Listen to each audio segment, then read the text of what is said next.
Essa mesma lógica que você está aplicando para analisar o que a Rússia está fazendo, a gente serve e aplica ela igualzinha, sem tirar nem pôr, para todo o resto do mundo. Uma pergunta, se é assim, você acha que tem mocinhos e vilões nessa história?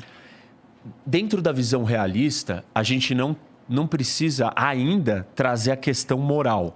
Só que a visão realista não é a única visão que explica o mundo. A sua visão, você acha que tem certo e errado nesse conflito? Tem. Por quê? Porque tem outras nuances que não podem ser descartadas. Quais?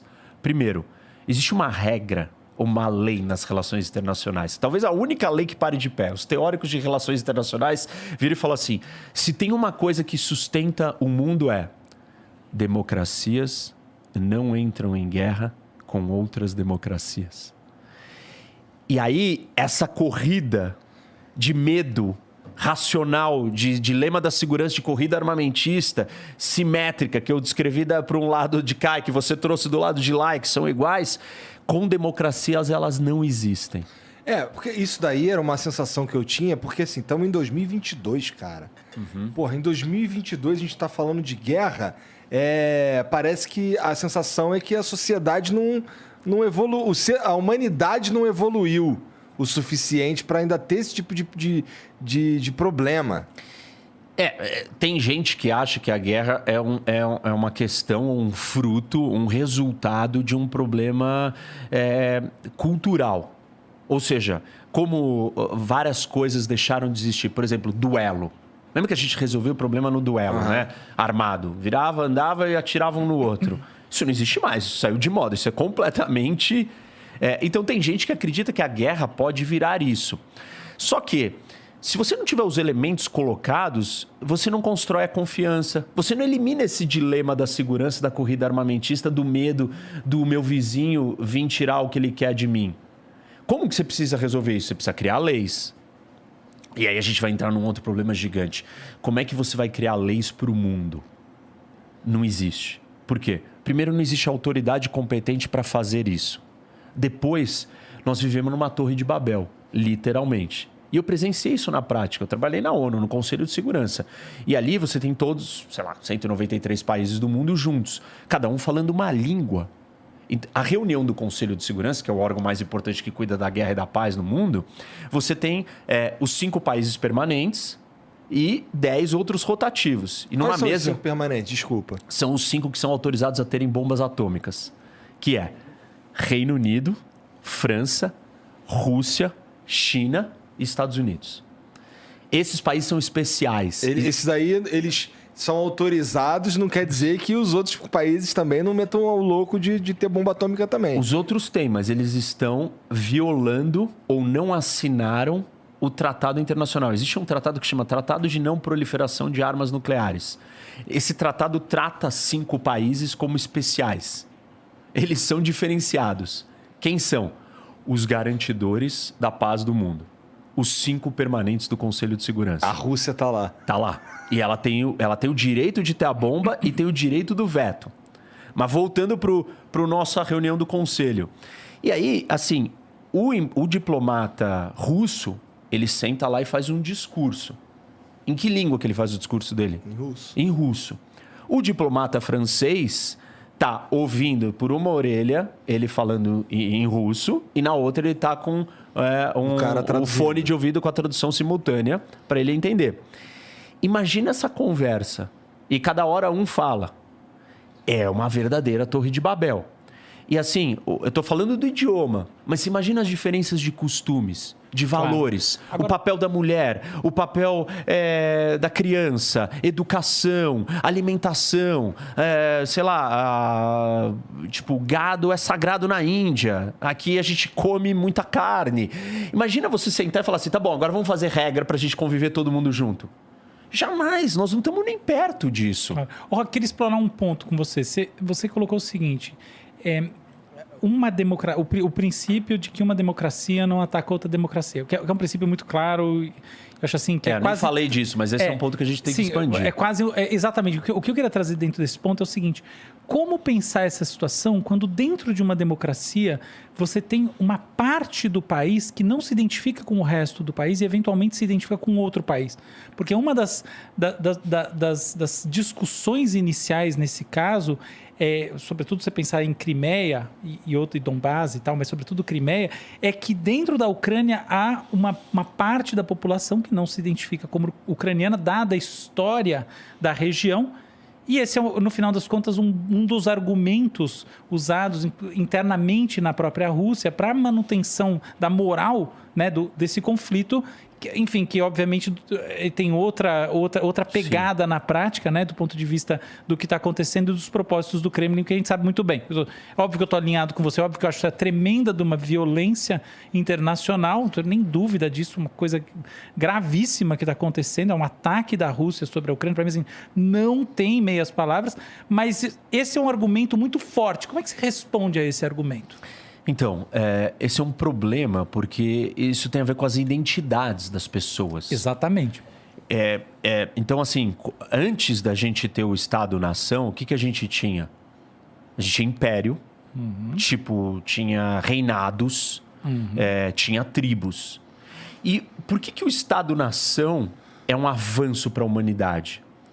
Porque pela primeira vez na nossa história da humanidade, nós conseguimos reunir um número de pessoas debaixo da mesma guarda-chuva, da mesma família. Mas que número? Um número gigantesco. São 215 milhões de brasileiros juntos que somos da mesma família. Isso trouxe escala de desenvolvimento, de riqueza, de parceria, de confiança jamais vista. Capaz da humanidade criar coisas que ela nunca conseguiu criar antes, com o nível de divisão, de dominação que tinha antes. Qual é o problema? O problema é quando você passa a olhar para essa sua identidade familiar de país, de nação, e você começa a ficar com raiva do outro. E não foca no amor do que é parecido com o seu. E foca no ódio do que é diferente do seu. Que aí é um fascismo, por exemplo.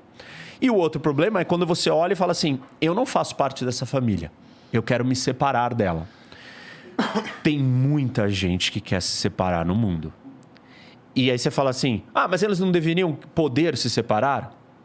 Bom, se a gente desestruturar esta forma de organização que a gente chegou até hoje, vai ser um retrocesso. Por quê? Porque primeiro que um divórcio, ele na maioria das vezes não é amigável. Essa separação não vai ser suave. Ela vai ser com briga e com guerra. Se ela não for com briga e com guerra, você está diminuindo essa potência de união e confiança familiar. Sim. Então, pensa o seguinte, o Brasil, em vez de ter todo esse conjunto diverso, plural, de essa riqueza toda combinada, ele vai ter menos disso.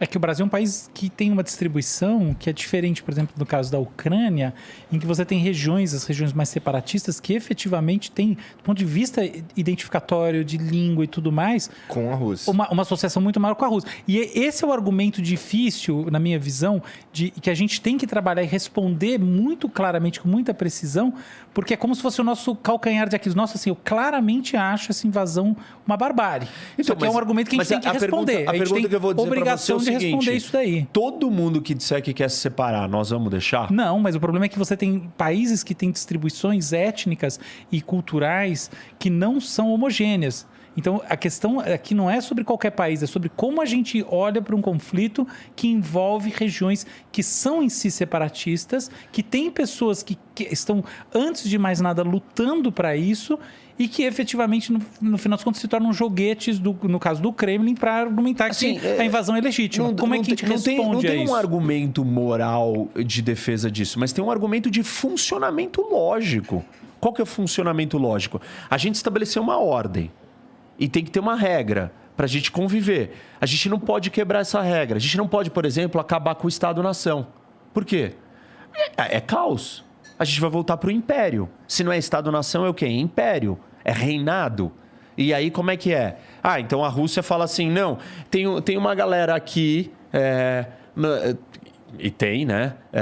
Na Moldávia, num território aqui no canto da Moldávia, na fronteira com a Ucrânia, Transnistria, que quer fazer parte da Rússia. Ah, não, mas tem uma galera em São Paulo que quer fazer parte da Rússia. Tem um bairro de São Paulo que quer ser território russo. E aí, vai ter um país como é que a gente vai gerar? Estados Unidos, não, né? como é que a gente vai gerenciar isso, entendeu? Por exemplo, tem um estudo que fala que na África, se a gente desse autonomia e independência para todos os povos que querem ter o seu próprio estado, chuta quantos países nós teríamos só na África? Montanhas.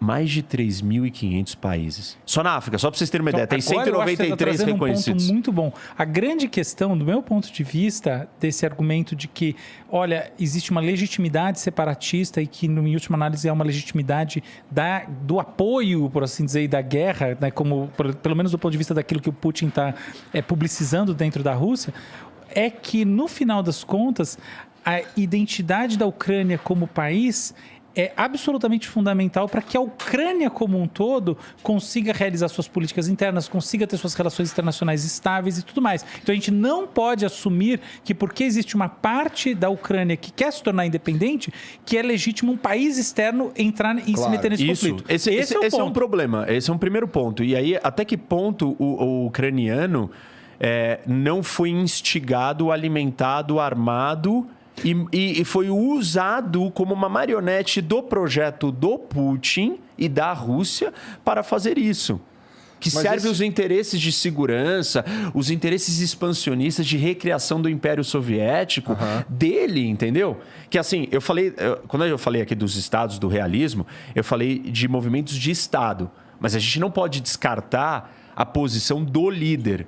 Quem? O Putin, que é um projeto pessoal de ser um grande tsar, um grande imperador. Perfeito. Bom, quando a gente fala desses ucranianos aí que têm uma identidade mais russa e tudo mais, eu imagino que a gente esteja falando de uma população mais velha que viu a União Soviética e talvez isso seja, inclusive, um agravante dessa situação, porque era um território que fazia parte da União Soviética e esse o ucraniano mais novo, por exemplo, que não viu isso daí, ele talvez tenha uma identidade ucraniana mais forte. Mas o cara mais antigo, acontece isso, o cara mais antigo... Essa pergunta é maravilhosa, hein, Igor? Ele tem uma identidade ligada à Rússia, que era o centro da União Soviética, muito mais forte. A gente vê esse fenômeno na Rússia também. Então, mas me lembrou o Adeus Lenin, um filme maravilhoso, recomendo para quem está em casa. Vamos voltar na história um pouco, porque o parte desse argumento que você está trazendo é o argumento do Putin, e eu entendi o porquê você está fazendo isso, obviamente. Hard questions. E é interessante. O argumento dele a Ucrânia não existe como país. Exato. A Ucrânia é uma parte da Rússia. E nunca existiu. Ele não reconhece a identidade ucraniana como povo. E aí a gente tem que fazer uma distinção importante aqui, um parênteses. É uma diferença entre nação e Estado. O que é nação? É o povo. Existem vários povos do mundo que não têm o seu país. Por que um povo quer ter o seu país? Porque ele quer ser o dono do seu destino, do seu nariz. Ele quer ser soberano. Ele quer dizer, a minha religião é essa, o meu jeito de viver é esse. Eu quero fazer assim, do meu jeito, eu quero ser livre. Dá pra gente pensar em Israel, por exemplo, né? Discussões de Israel é uma dessas. Por exemplo, os curdos. Os curdos é um povo que não tem país, que eles não têm estado deles.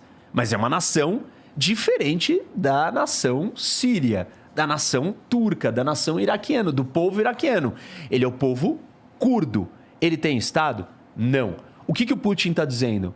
Não existe nação ucraniana e não deve existir Estado, ainda mais ucraniano. Isso que você falou é muito bom. Vamos lá. Então, aí, o que está acontecendo? Ele nega a existência disso daqui. Por que ele faz isso? Isso é uma jogada de narrativa, de construção da lógica dele. Vamos ser bem preciso. Os ucranianos e os russos são muito próximos? São. São povos irmãos. Da onde nasce a ideia do povo russo? Você tinha aqui nessa região um monte de tribos eslavas, caóticas, se matando, guerreando, pequenos principados e tal.